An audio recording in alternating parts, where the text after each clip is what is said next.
আজকে করা হবে ক্লাস 5-এর রায়মার্টিন প্রশ্নবিদ থেকে model number 8 Mahato high school HS. দেখো যে টেক্সটটা তোমাদের দিয়েছে সেটা দিয়েছে মেমোরি ইন মার্বেল থেকে। ঠিক আছে, তো চলো টেক্সটটা একবার পড়ে বুঝে নিই। Once upon a time there lived a prince named Khurram. কোনো এক সময়ে খুররম নামে এক রাজকুমার বাস করতেন। He was the son of Jahangir and the grandson of Akbar the great. তিনি ছিলেন জাহাঙ্গীরের পুত্র এবং মহামতি আকবরের নাতি।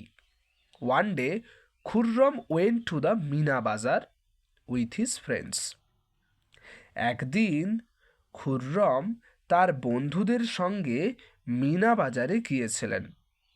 দেয়ার হি কট a glimpse of an extremely beautiful girl who was selling silk and glass beads. সেখানে তিনি এক অত্যন্ত সুন্দরী বালিকার দর্শন পেয়েছিলেন যে রেশম ও কাচের পুঁতি বিক্রি করছিল। The girl was Arjumand Banu Begum. বালিকাটি ছিল অর্জুমান্দ বানু বেগম।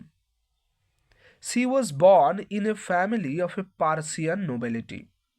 তিনি পারস্যের অভিজাত পরিবারে জন্মগ্রহণ করেন। After meeting her Khurram went back to his father and said that he wanted to marry her. তার সঙ্গে সাক্ষাৎ করার পর খুররম তার বাবার কাছে ফিরে গেলেন এবং বললেন যে তিনি তাকে বিয়ে করতে চান। Khurram married Arjumand Banu Begum in 1612, 5 years later after their first meeting. আচ্ছা, কি প্রথম সাক্ষাতের 5 বছর পর 1612 খ্রিস্টাব্দে খুররম অর্জুমান্দ বানু বেগমকে বিবাহ করেন। আচ্ছা, এতটাই ছিল। প্রশ্নোত্তরগুলো দেখো এই দিকের পাতায় আছে, তো চলো দেখতে থাকি প্রশ্নোত্তরগুলো। দেখো প্রথমে বলেছে choose the correct answer from the given alternatives. A Khurram was a Khurram ছিলেন একজন প্রিন্স রাজকুমার। B a Arjumand Banu Begum was by birth, মানে অর্জুমান্দ বানু বেগম ছিলেন কীরকম পরিবারে জন্মগ্রহণ করেছিলেন না পারস্য অভিজাত্যের একজন বালিকা ছিলেন। She a Khurram went to Meena Bazaar with his, Khurram Mina বাজারে গিয়েছিলেন কাদের সাথে না উইথ হিজ ফ্রেন্ডস, তার বন্ধু বান্ধবদের সাথে। পরে বিয়ে আছে complete the following sentences with information from the given text. উপরে টেক্সটটা থেকে তথ্য নিয়ে এগুলোকে সম্পূর্ণ করতে হবে। A the name of Khurram's father was, খুররমের বাবার নাম কী ছিল? তো দেখো কি লিখবে উত্তর। আচ্ছা, এটা দেখো উত্তর হবে জাহাঙ্গীর। খুররমের বাবার নাম ছিল জাহাঙ্গীর। পরে দেখো কি আছে, Khurram saw a beautiful girl at, Khurram দেখেছিলেন একটা সুন্দরী মেয়েকে। অ্যাট কোথায়? কি উত্তর লিখবে না মিনা বাজার। ঠিক আছে, মিনা বাজার।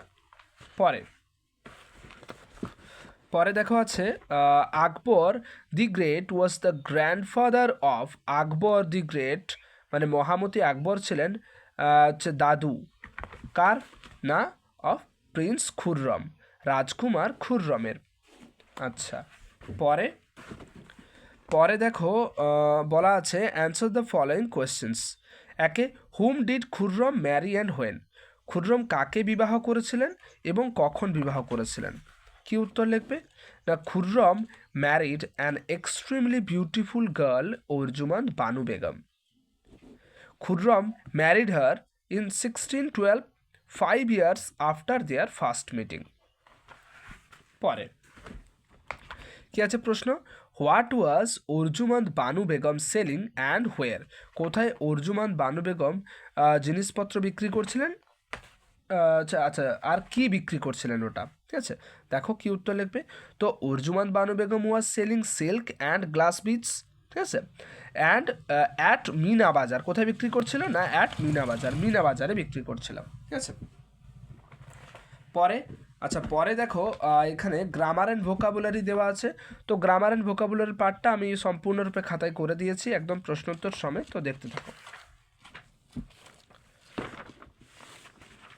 দেখো কি আছে, fill in the blanks with a অথবা অ্যান। দেখো প্রথমে দেখো এ আর ডি এরটা দেওয়া আছে, ঠিক আছে, এই দুটো আগে করেছি, তারপরে দেখবে নিচে বি আর সি করা আছে। তো এ কি আছে দেখো, এখানে হবে অ্যান এমটি, এটা হবে অ্যান এনজিও। এবার কারণটা জেনে নাও কেন হচ্ছে এটা।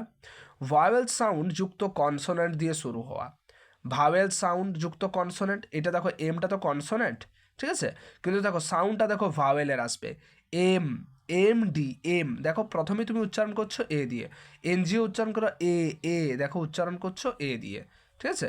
তো ভাওয়েল সাউন্ড যুক্ত কনসোনেন্ট দিয়ে শুরু হওয়া ওয়ার্ডের আগে অ্যান বসে, ঠিক আছে, তার জন্য এখানে অ্যান বসেছে। এরপরে দেখো এছাড়াও আরও কয়েকটি, যেমন an AC room, an FIR, an MA, an MLA, an SP, comma আবার কি আছে দেখো অ্যান এমবিবিএস, ঠিক আছে। এরপরে দেখো বি আর সিটা, তো দেখো উত্তর এখানে লেখা আছে অ্যান আওয়ার আর এ ইউনিট। তো কেন হচ্ছে একবার দেখে নাও অ্যান আওয়ারটা, এখানে এইচ কি থাকছে, অনুচ্চারিত থাকে, যার জন্য আওয়ার ভাওয়েল দিয়ে মানে আওয়ার এই কথাটা এই যে ও ভাওয়েল দিয়ে শুরু হয়, এ দেখো ওটাকে আমি তলে দেখো দাগ দিয়েছি, ও ভাওয়েল দিয়ে শুরু হয় এর উচ্চারণ, তাই অ্যান এখানে বসছে, মানে ও ভাওয়েল দিয়ে শুরু হচ্ছে উচ্চারণটা, তাই না, তার জন্য এখানে অ্যান বসছে।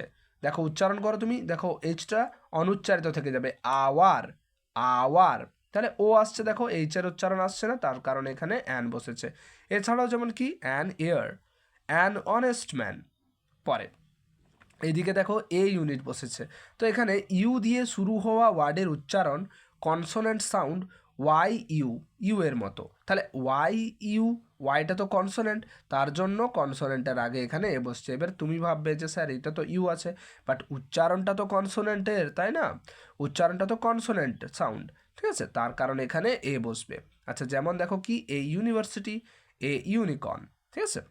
পরে পরে দেখো এখানে আছে gender, change the gender of the following words. দেখো আমার করে দেওয়া আছে এ কিং মানে কি রাজা, কি হবে কুইন রানী, বি এ ম্যান কি মানে পুরুষ, হবে ওমেন মহিলা, সি এ গার্ল মানে মেয়ে, কি উত্তর হবে বয় ছেলে, ডি এ শন, শন কি হবে উত্তর ডটার, ডটার মানে হচ্ছে কন্যা, ঠিক আছে। পরে দেখো এখানে আছে দেখো পরে এরপর চারে, চারে দেখো বলেছে সাবজেক্ট প্রেডিকেট। তো বলেছে দেখো আমি এখানে লিখে দিয়েছি সম্পূর্ণরূপে যে সাবজেক্ট এবং প্রেডিকেট কীভাবে করবে। তো বাক্যটিতে যার সম্পর্কে বলা হচ্ছে সেই হলো সাবজেক্ট, আর বাকি অংশ হলো প্রেডিকেট, শুধু এইটুকু মাথায় রাখো, যার সম্পর্কে বলা হবে সেই হলো সাবজেক্ট, বাকি অংশ হলো প্রেডিকেট। এরপরে চলো প্রশ্নে আসি, কি আছে প্রথম প্রশ্ন, দ্য পাপি লুকস রিয়েলি কিউট, মানে কি কুকুর ছানাটি দেখতে সত্যিই সুন্দর। তো কার সম্পর্কে বলা হচ্ছে, তাহলে এখানে দেখো কুকুর ছানাটির সম্পর্কে বলা হচ্ছে যে কুকুর ছানাটি দেখতে সত্যি সুন্দর, তাহলে যার সম্পর্কে বলা হচ্ছে সেই হলো তোমার সাবজেক্ট। তাহলে এখানে দেখো বলা হচ্ছে দ্য পাপি, কুকুর ছানাটিকে নিয়ে, তাহলে দ্য পাপিটা সাবজেক্ট এবং বাকিটা লুকস রিয়েলি কিউট, এটা হচ্ছে প্রেডিকেট। পরে দেখো পরের প্রশ্ন আছে, Tarun's father works in a factory, তরুণের বাবা একটি কারখানায় কাজ করে। তাহলে এখানে তরুণের বাবার সম্পর্কে বলা হচ্ছে, তার জন্য দেখো সাবজেক্ট কী লেখা হয়েছে তরুণস ফাদার, আর প্রেডিকেট কী লেখা হয়েছে ওয়ার্কস ইন এ ফ্যাক্টরি, তাই না, উত্তর হবে তরুণস ফাদার একটা আর ওয়ার্কস ইন এ ফ্যাক্টরি একটা, ঠিক আছে।